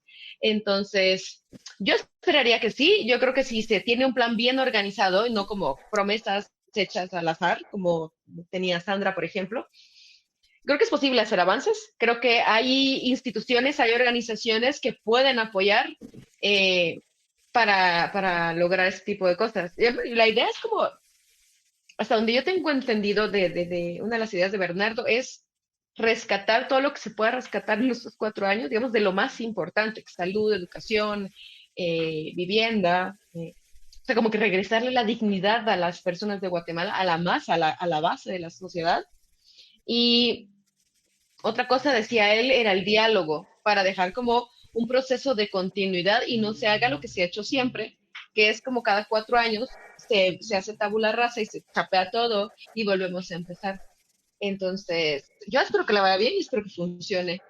Sí, es que sí me llamaba mucho la atención porque incluso aquí lo pusieron en los comentarios.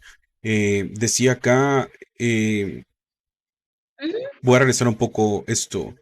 Dice que deberíamos de hablar en este caso sobre hasta dónde podría llegar este gobierno. Y creo que sí, con Gana empezamos, podemos empezar este sector, este segmento, sector, dice, escúchalo, ese segmento del que hablamos nosotros y era momentos de conspiración. Me gustaría llamarle a mí momentos de conspiración, este segmento, momentos de conspiración, en el que podemos hablar cómo vemos o qué tan realista vemos un gobierno que ofrece, en este caso, hacer cambios que si bien no van a cambiar la forma en la que el país está funcionando, cuando hablan sobre rescatar la economía, se refieren a la economía de las personas.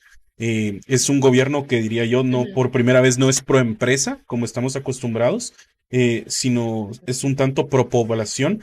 Entonces, ¿qué tan realista sería? Y es que es entendible, diría yo, porque las personas ya estamos muy acostumbradas a, por ejemplo, yo sí necesito medicamento casi que a diario.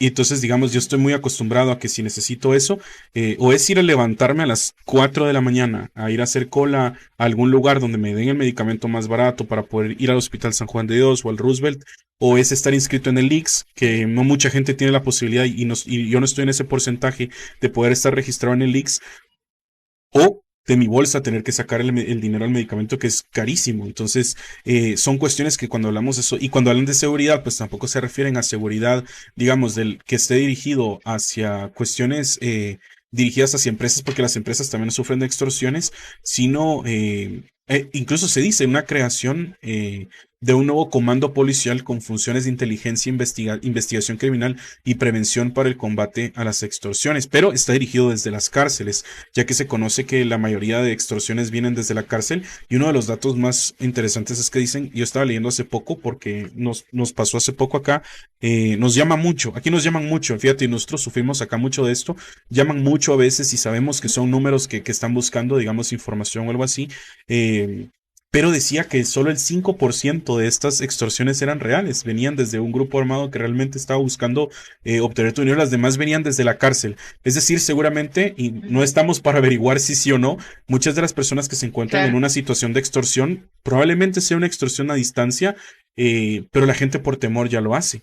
Ya lo hace, ya cede ante esto. Entonces, cuestiones como seguridad, yo consideraría, y aquí consideraría eso, se podría entrarle con todo a esta cuestión de las extorsiones desde la cárcel, se podría entrar con toda esta cuestión del medicamento y sí se podría lograr en 100 días.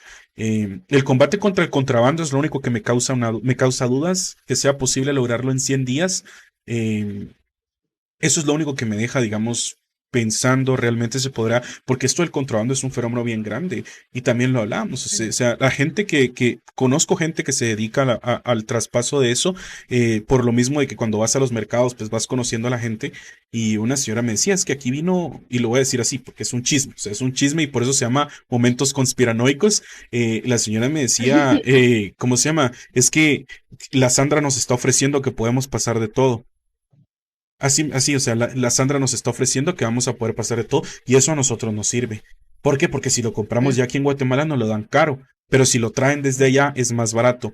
Entonces, yo diría que no solo es el combate al contrabando, y que la SAT se active y que ¿cómo se llama? La Subdirección General de Análisis de Información de Antinarcóticos, sí, o sea, que sea una lucha del contrabando de drogas, diría yo, pero este contrabando sí tiene que venir compensado de algo que ayude a abrir el mercado para que en 100 días la gente que se dedica a estas cuestiones no sufra un impacto, porque el comercio informal de eso, de muchas de estas cuestiones se mantiene. O sea, tal vez ellos no saben que están comprando contrabando, pero compran en la terminal, pero compran en la 18, pero compran, en, no sé, en los mercados así grandes. Entonces, sí, eso es lo único que me dejó a mí, digamos, sonando ahí un poquito. ¿Será posible? ¿Será? ¿Se podrá? Ay, no sé. Mira, yo creo que, mira, de lo que me decías de qué esperaríamos, qué podríamos esperar del gobierno de este gobierno de Semilla, yo, yo de lo que espero de un gobierno como este, y alguien mencionaba a AMLO en los comentarios, es eso, un gobierno que mantenga ligeramente incómoda a la clase alta y que guste a que agrade a la clase baja, que le quede bien a la clase baja. Porque eso es como un signo de que las cosas van bien, porque quienes necesitan, primero, aquí vamos por escala de necesidades, y quienes necesitan, primero, las personas que viven con $1, con $2, que son el 60% de la población. Eso esperaría yo. Mira, el contrabando, para mí, yo creo que la base del problema del contrabando, de las extorsiones, de que Sandra tenga el descaro, y creo que ese es el pináculo de la falta de vergüenza de nuestros gobernantes. Por eso yo insisto que Sandra es como la representación en vida y en persona de todo lo que está mal dentro de nuestro gobierno. Y creo que todo esto tiene que ver con el hecho de la desigualdad. La desigualdad causa pobreza y la pobreza es la madre de todos estos conflictos que tenemos. Si la gente no estuviera tan desesperada y tan falta de oportunidades, no estaría o sea, no estoy diciendo que no sucedería, pero está clarísimo y lo podemos ver en otras sociedades, en otros países, como Islandia, por ejemplo, Pronto a ser que conquistada. pronto a ser conquistado, ten miedo Islandia, ten miedo. Que en países que son más igualitarias, donde las personas no, donde el nivel de pobreza es muchísimo muy bajo, los niveles de criminalidad son bajos naturalmente. Los procesos, o sea, ese tipo de cosas suceden mucho, muy poco, o simplemente, o sea, no, suceden poquísimo. O sea, no es que estén exentas de ellas, pero la proporción es mínima y tiene mucho que ver con la pobreza, con la falta de acceso a recursos, porque la necesidad tiene cara de chucho, y no lo estoy justificando, pero es cierto que muchas de estas cosas no las tendríamos si no viviéramos en un país tan profundamente desigual y tan profundamente pobre. Sí, claro, muy, muy, muy buen aporte ahí, Ana.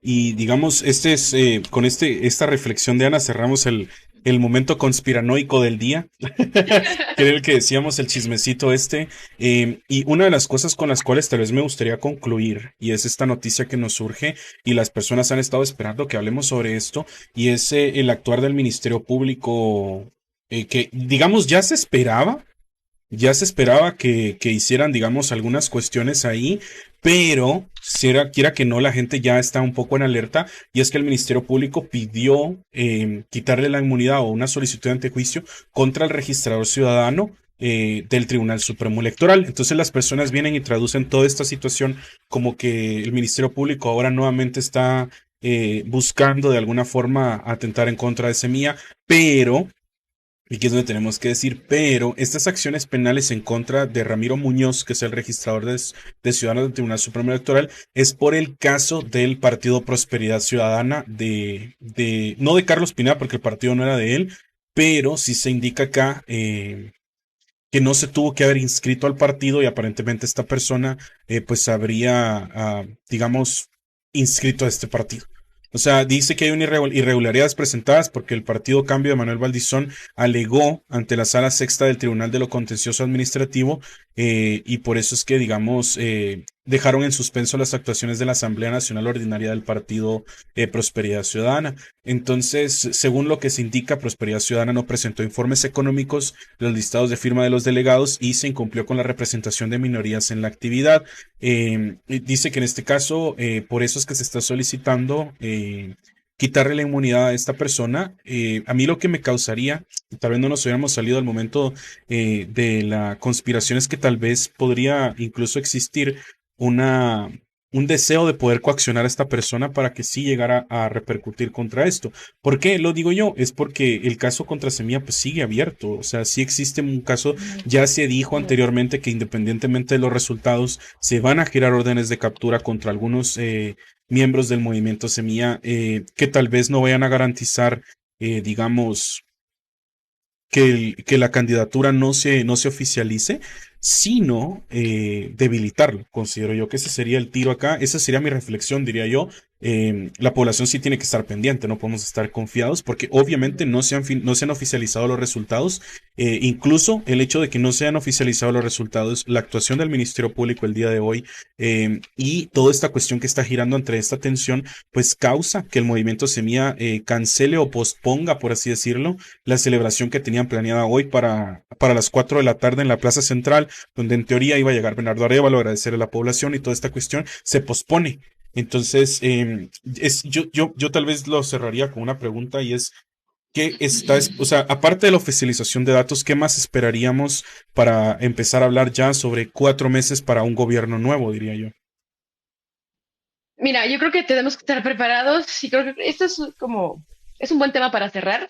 Tenemos que estar conscientes de que lo que pasó el 20 es como un casi cierre, porque acordemos lo que esta gente tiene muchísimo, pero muchísimo que perder, más de lo que creo que nos podemos imaginar, no solo en recursos, en poder, en conexiones, en antejuicios, en posibles eh, sentencias, porque están demasiado mezclados, hay demasiadas cosas que son corruptas, que ellos tenían normalizadas. Muchos de sus procesos políticos, de la forma tan normal como manejaban el gobierno, son profundamente ilegales. Entonces, tienen muchísimo que perder, muchísimas instituciones. Y lo que tenemos que estar clarísimos es que vamos a tener que estar aquí en necios, pendientes, no tenemos que dejar, porque miren, o sea, está clarísimo que ese millón de votos tiene mucho, mucho, mucho peso. Esa amplia, ese amplio margen, digamos, ese clarísimo descontento hacia Sandra y hacia la política tradicional que tenemos, el contrapeso lo estamos haciendo nosotros. Y ellos van a hacer todo lo posible que esté en sus manos para intentar detener el proceso. Y si bien nos hace muy bien tener validación internacional y que el proceso está a favor de nosotros, no podemos quitarla, o sea, dejar de estar pendientes porque van a hacer hasta lo último. Incluso creo que después del 14 van a tratar de hacer, y por eso es tan necesario hacer una revisión de qué instituciones son las que están neciando en evitar que nosotros que decidimos que queríamos a Bernardo, tanto porque no queríamos que Sandra quedara o porque nos cae bien él como candidato a la presidencia, como presidente, tenemos que entender que no nos están respetando. Este gobierno, este estado que tenemos no nos está respetando, porque si nos respetaran, se hubieran ido a sentar y a callar, y nos hubieran dejado celebrar hoy tranquilamente con Bernardo. Claro, claro, sí, eso sí considero yo que eso no hay mejor forma de decirlo. Lo único que pusieron ahí es no hay que dormirnos en los laureles. Ujú, Ana ujú, pusieron ujú. Ana la Esto solo frase. empieza. Esto solo empieza. Bueno, me gustaría que entonces empezáramos a concluir sobre esto. Considero que las partes más salvables de todo este live es uno, una golondrina no hace verano. Esa. La segunda es que la población esté preparada para lo que viene. Sí. Considero yo que ese es el resumen de todo esto. Acabamos de hablar, primero empezamos en un contexto al hablar sobre 8 años después de un proceso histórico como el de Roxana Valdetti y Otto Pérez Molina, que desencadenó en la destrucción de una comisión internacional contra la impunidad, y eso repercutió en el escenario actual en el que nosotros nos enfrentamos en las urnas, que considero yo que cabe recalcar que yo lo decía anteriormente, o sea, el acto de rebeldía más fuerte que ha tenido Guatemala y pacífico, por así decirlo, fue haber elegido a alguien en las urnas, porque siempre esa era la meta a largo plazo. Cuando yo empezaba a hacer contenido decía, ok, la meta a corto plazo es empezar a informar, es empezar a denunciar la corrupción, la segunda es informarnos y la tercera es cambiarlo todo en las urnas y considero que la población logró esta meta. Obviamente las fuerzas acá vienen fuertes y por lo cual la población tiene que estar lista y preparada. Y nosotros también, como creadores de contenido, desde la chamba, Quetzali, Ana la historiadora, su servidor siempre incómodo y Galindo Barrera, estamos acá dispuestos de lunes a jueves a traerle la última información en los análisis, los memes, los chistes, las frases famosas que Ana la historiadora va a ir firmando poco a poco. Van a estar acá de lunes a jueves todos los días de 8:30 p.m. a 10 de la noche, trayéndole toda la información necesaria y también, antes de despedirnos, hacerle nuevamente la petición de por favor irnos a seguir a nuestra cuenta lachamba.gt para poder mudarnos todos a nuestra casa y empezar a crecer y empezar a hacer grandota esa cuenta y empezar a tener ahí los lives y empezar ahí a subirle todo y mantenerlo informado de lunes a jueves, nuevamente de 8:30 a 10 de la noche. La gente aquí sigue aplaudiendo y celebrando a Ana por su intervención de la noche. Para mí también fue un gusto haber estado con Ana, la Muchas historiadora, gracias. A la orden compartiendo para hoy. el desorden. A la orden para el desorden. Entonces, recuérdese usted que la primera meta son 1,000 seguidores en la Chamba GT, la segunda 300,000 para poder invadir Islandia y después, junto con Islandia, Uruguay y Para Guatemala, conquistar al mundo. para conquistar el mundo, pero primero tenemos que pelearnos Y vamos a con... ir al mundial. Cabal, primero tenemos que pelearnos con 2 canguros cada uno. O sea, primero, Sí, ok, dos por persona. primero, Ajá. primero tenemos que juntar 1,000 seguidores para empezar a transmitir desde la Chamba GT. Segundo, 300,000 para ganar, para agarrar Islandia. Y después de eso, poder entonces pelear contra 2 canguros cada uno, poder controlar Finlandia y ahí todo el mundo. Si usted quiere que la Chamba GT crezca hasta ahí, lo único que tiene que hacer es seguirnos en todos nuestros canales. Pronto van a poder encontrar estas transmisiones en YouTube que ya se están subiendo. Entonces usted pendiente ahí del canal de YouTube también para verlo eso. Y si se perdió los momentos más importantes, No pedimos mucho. claro, no pedimos mucho. O sea, lo que a 4 creadores de contenido nos está cobrando, nos está costando de lunes a jueves, a usted le cuesta 3 segundos irnos a seguir en todas las cuentas. Entonces, si usted quiere también que sigamos acá compartiendo espacio, si su servidor siempre incómodo y Ana la historiadora de los martes y jueves y lunes y miércoles, lo único que tiene que hacer es darnos su apoyo, es ir a seguirnos a la chamba.gt en todas nuestras redes sociales, en Instagram, Twitter, YouTube, especialmente en TikTok para que podamos hacer las transmisiones y podamos traerle toda la información que usted necesita de la forma en la que usted también pues la quiere, por así decirlo.